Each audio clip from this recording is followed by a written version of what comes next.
Enhancing the current target of $26 billion in trade, Indian Commerce Minister Piyush Goyal has suggested that teams of India and Australia should target a $100 billion engagement between the two countries by 2030.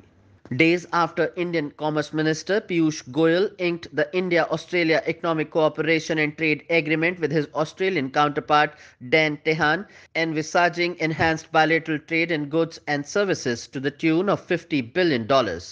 The minister, on an outreach mission in Australia, has set a target of taking the two-way trade to $100 billion by 2030.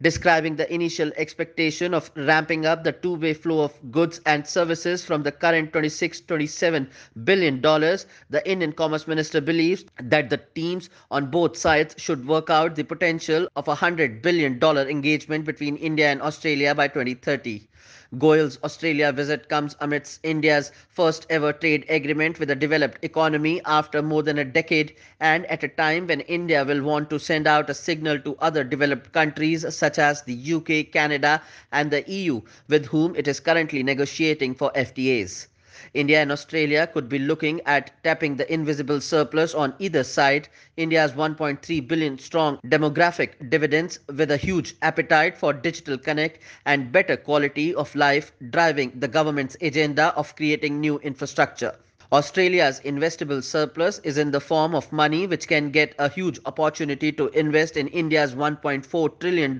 infrastructure pipeline in the next 10 to 12 years. In the new order of things, the ECTA provides for an institutional mechanism to encourage and improve trade between the two countries by covering almost all the tariff lines dealt in by India and Australia respectively. India will benefit from preferential market access provided by Australia on 100% of its tariff lines. This includes all the labor intensive sectors of export interest to India, such as gems and jewelry, textiles, leather, footwear, furniture, food, agricultural products, engineering products, medical devices, and automobiles. On the other hand, India will be offering preferential access to Australia on over 70% of its tariff lines, including lines of export interest to Australia, which are primarily raw materials and intermediaries, such as coal, mineral ores, and wines, etc.